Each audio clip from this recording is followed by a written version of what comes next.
Welcome back to another edition of Where Robins Walk. The transfer deadline day is now gone, and we are asking our Robins fans just how well have Bristol City done. We're also, of course, reviewing the trip to Derby. It won't take very long. Welcome to Where Robins Walk. I am a cider drinker. I'm drinking all over the day. I am a cider drinker. Since all we troubles away. Yes, welcome back to the quickest and fastest, most comprehensive review of all things Bristol City on the internet. Welcome back, Liam, fresh from Pride Park. How are you? Yeah, can't really say much apart from that.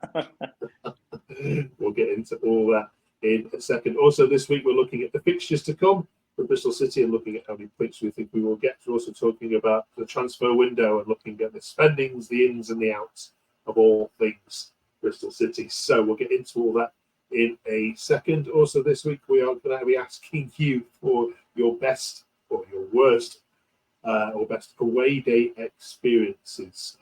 We're going to ask, of course, in your comments to please grade out of 10 the transfer window for Bristol City. We'll get into that in a second, but we have the business of your first defeat of the season to talk about, Liam.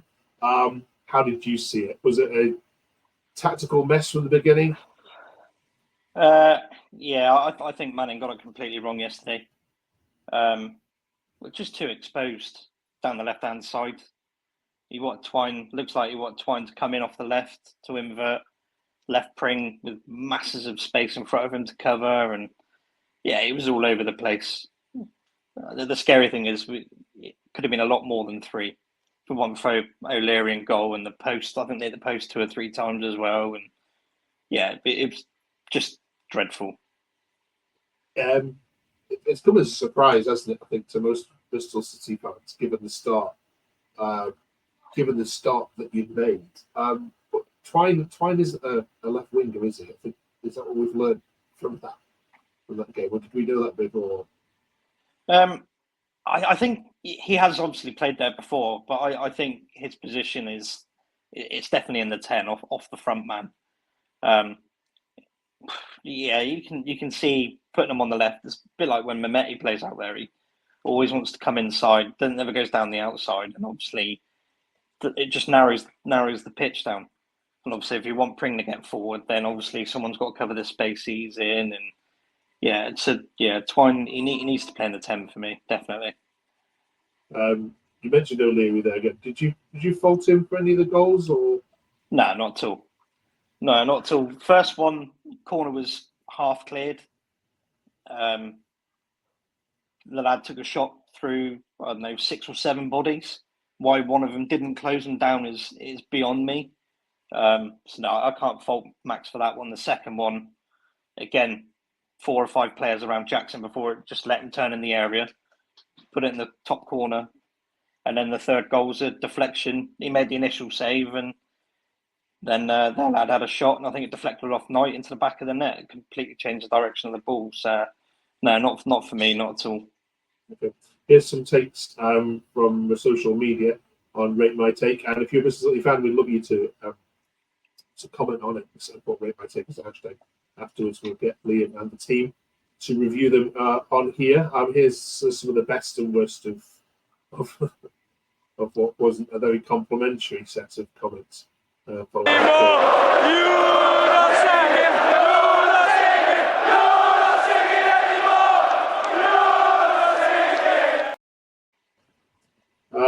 This kind of summarises everything you've said. From Bristol Del Boy to tactically got it horribly wrong, especially at half-time. Twine is not a left winger.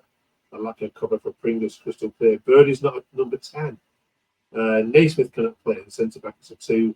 Lack of fight and desire was appalling second half. What's your view on all of that? Yeah, I can't say much more than that, really. He's pretty much mirrored what I said. Obviously, he added the Naismith thing in there. I would go as far as say I don't want to see Naismith wear a City shirt again. It is appalling in a back 4. Too much reliability at the back. He tries too much for my liking. He's not quick enough across the ground anymore. Yeah, he's got to go. He's got. I know we can't get rid of him now as such, but yeah, he shouldn't be anywhere near that team in my eyes. Naismith. This one went a bit further. He literally said last season, Twine didn't get on well at Hull because he was out of position. What does he do? It's a 3 million player out of position. Lovely. Fourth best defence in the league last season. We've conceded 8 already. Is that something? I mean, we mentioned it on, I think, on last week's discussion that you are leaking goals when last year you weren't. What do you put that down to? I honestly don't know. It seems to me set pieces have seem to be a bit of a thorn on our side at the moment. We see every time someone gets a set piece, we seem to concede a goal. Last year we were solid. This year I don't know. It's almost we're too easy to play against. I can't hit it. Baffled, lost for words on it. Really. You can help us with that comment below. Tom says start Roberts, Chuck Naismith at the door, which is exactly the sentence. Using number 10, we spent 96 months chasing at the number 10 spot and start Fally. That echoed a lot of what people said. Would you agree with it? Yeah, definitely. I think I said last week when we were talking about the defence and stuff that I'd be playing Roberts ahead of Naismith any day of the week.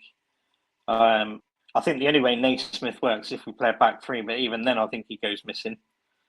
Fally, a couple of times Sinclair was put in yesterday, and I think starting to see now why QPR fans saying he couldn't finish his dinner. 2 great opportunities on his left foot, and he's put him straight at the keeper. Would Fally have taken him? I don't know. But I'd like to see him start, definitely. I think he's got to get the nod next time round ahead of Sinclair. Yeah, definitely for me. And the same with Twine as well. We spent all that money on him to play him out of position. That just doesn't make sense. Okay, a bad day at the office. Hopefully lessons will be learned. Blackburn up next. We'll talk about Blackburn in a second. Let's have a review though of the transfer window. It started June and finished Friday. Out of 10, what was your grading of it all? Yeah, I'd say it was pretty strong. Solid 7 or 8 for me. Probably would have liked one more at the back, given our injury record, and obviously Dickie's injured. I think if we added another centre back, that probably would have made it a bit stronger. But yeah, I think it's a fairly decent window, all things considered. Yeah, the arrivals coming in. Then I mean, the sum that you've spent quite a bit. So no one can say, can they, that Manning hasn't been backed here. That just adds to the pressure on it, doesn't it, a little bit? Yeah, 100%. Yeah, 100%. I think I tweeted about it as well, saying obviously he's been backed massively, and it's the pressure's on him now to deliver. Really, playing.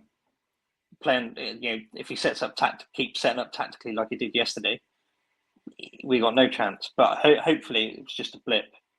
But yeah, like you said, he's been given some money to spend, which is, as a fan, is nice to see. But was it 7 or 8 we signed? It's not going to happen overnight with them gelling. Of course it isn't. I don't think us fans are naive to think that. But I think now with the international break coming up, I think it's going to be an important couple of weeks to right yesterday's wrongs. Definitely come out different team against Blackburn, hopefully. Yeah. The average age of the players that he's signed is one of the lowest of all the 2014s in the Championship. Average age of 21. So he's gone for youth as well. I mean, we took George Earthy from West Ham on loan as a young prospect who's good, I think, already for you. And in the bit parts that we've played, Sinclair, Armstrong, and Valley are only 20 on themselves. So this is, if it is going wrong, there isn't. We're not called on lots of experience here, have we? Does that worry you as well? That this is a very youthful Bristol City side. Yes, to a degree. I think that is the way the club wanted to go, signing young, 24 and under sort of players. I think Brian Teenan came out and said it. We want young, hungry, players that they can develop. But yeah, I think having lost Matty James, that's a big hole of experience to have lost there. I suppose the likes of Knight He's played a lot of football for a young age. I mean, there's still experience in there game wise, but I think one thing I think we're lacking is a leader, especially now that Dickie's going to be out for a couple of months. We don't seem to have a natural leader in that side. So yeah, I suppose it is a bit of concern. Yeah, if we have a look at the outgoing, then Liam. Also, somebody else has commented that in terms of money recouped, obviously €5 million and Tommy Conway to Middlesbrough was a decent amount of money, but elsewhere you've obviously done a few loans. You've got some wages have gone off, but the rest of them have been free transfers. Is there any names on there that you've already mentioned? Matty James, who as of this time still is hasn't got a club. Are there any names on there that you regret losing? I wouldn't say so personally. Maybe they might reevaluate Matty James now that he still hasn't got a club, and we do lack that sort of experience. I think maybe could we have kept him on lesser terms? I don't know. Maybe he wanted, obviously, what is he, 31, 32 now? So maybe he wanted assurances he was going to play most weeks. But no, other than that, I don't think there's many there that were any really that I would have said, oh, we should have possibly kept him. I was surprised with Duncan Idahan. That's the only one that I was maybe a little bit surprised with. Played a couple of times under Pearson when he was at the club, and he looked like he was going to be a good centre half prospect as such, but he wasn't really given a chance. So maybe him, but I can't say I was that surprised to see him leave, given whatever. So, yeah, did Andrew Ryman score as good a goal as he did for Blackburn? As it did for you? And Vyman, he was an odd one for me. I think we've had his best years out of him. Maybe a move of a club's probably rejuvenated his career a little bit. He seemed stagnated after he had that season where he scored 20 odd goals. After that, it looked like he was, to me, half the time, was running around like a headless chicken. So maybe a change of club for him has done well for him personally. But I don't think we're missing that much from my point of view anyway. Here's what some people on social media have to say about the transfer window. Stephen gave it an 8. I would have liked to keep her because if Max gets injured, I'm worried we don't have the cover. Jamie gave it a 9. We've got rid of the deadwood and brought in some gems. Would have preferred to see more leave like Cornick and Naismith and replace them. Can't complain. And BCFC Robbins View gave it a 9 out of 10. I don't think we could have realistically asked for better. Of course, there are question marks about when the new lads hopes if they adapt quickly and then sustain it. Given the market we're in, is exactly the type of signings we hope to be getting. I'm excited. Do you disagree with anything on there that Stephen, Jamie, or Robbins View said? No, not really. The comment about Cornick, I'm a Cornick. I don't mind Cornick. I think he offers something different. He's quite diverse number of positions, so I'm glad he stayed around. I'm probably one of the only ones to say that. If I'm completely honest, everyone else thinks he should have been moved on. Possibly a keeper. I think I mentioned that before. Would have been good to have an experienced backup. Other than that, I think it's a fairly good window. Right. You give it a solid 7. In the comments below, do you give it any higher than that? What do you grade Bristol City's transfer window? Right. Let's talk about Blackburn before we talk about the away day trips that you care to forget. Started solidly Blackburn. See this being a 1-1 draw myself. What needs to change though in this away day? I mean, we've got a 2-week break before we get there, but Twine's got to go back into the 10 role for you. Yeah, I think if I'm honest, I think he'll switch to a back 3. Just purely because of the amount of goals we're conceding. I think we'll see a 3 at the back.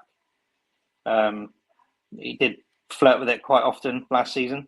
In fact, he played with it quite a lot. So yeah, I think back 3 is going to be there. I think he needs to tighten up, and I think he'll play 2 number 10s. For me, Bird isn't a number 10. He proved that yesterday. Even Derby fans on Twitter were saying how wasteful he was, and so I can see Bird dropping in back into his natural position, and then Twine. I can imagine it'll be Twine and Ameti in the 10s. I think that's the way he's going to go for Blackburn. All right, then let's have a quick look at the rest of your fixtures then for September. So we've got away trips to Blackburn, Swansea, and then heading into October, so trip to Middlesbrough. But then you've got home games against. When you look at those home games, you should, given how those teams have started and their away form, should be 9 points at home in the next 3 games. Would you say? I'd like to say yes, be optimistic, but Oxford look like they're playing some good football at the moment. Cardiff, they won't come to Ashton Gate and roll over. That will be a different game. I don't think Sheffield Wednesday will be an easy fixture either. I know they've been, they've started brilliantly on the opening day and then sort of haven't won since. But then if you flip the coin the other side, we've only won 1 game out of 5 or 4 in the league this year. So we haven't started brilliantly. Languishing in our normal mid-table position. It's the away games I'm concerned about. We don't seem to be doing brilliant away from home. So it'd be interesting. Okay.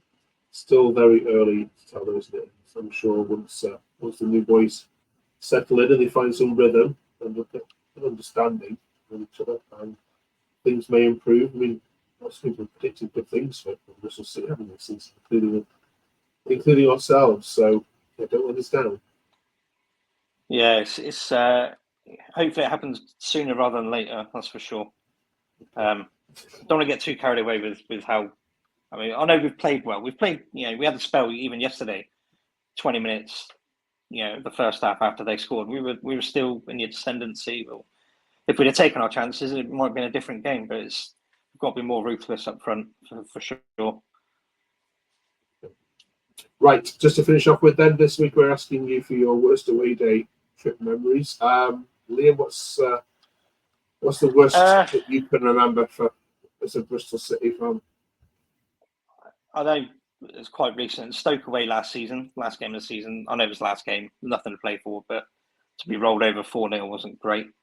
West Brom last year wasn't particularly good either. They're the 2 that stick out massively in my mind. Away days are always fun. If you ask me obviously days were result based.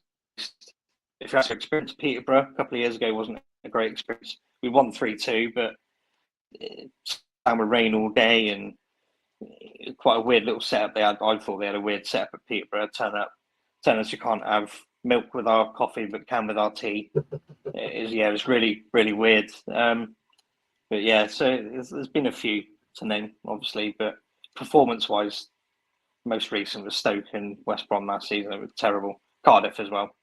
Cardiff wasn't great. If you can beat that in the comments, please let us know what bad experience you've had. Of course, if we ask Blackburn fans this, they will very often probably point to Ashton Gate for them last season. They came and you absolutely annihilated 5 the last time you met Blackburn. So, you take some spankings, but you've given a few out last season as well. That's not right. Thank you very much, Liam. Enjoy the international break. We will catch you the other side and we'll review the Blackburn game. If you haven't yet subscribed, thank you. Well, you have subscribed, first of all, thank you. If you haven't yet, please do so. Say we want to continue making this content all throughout the season with Liam and all the rest of the team once they're back from their holidays. Thank you, Liam. Thank you very much for watching. That's right.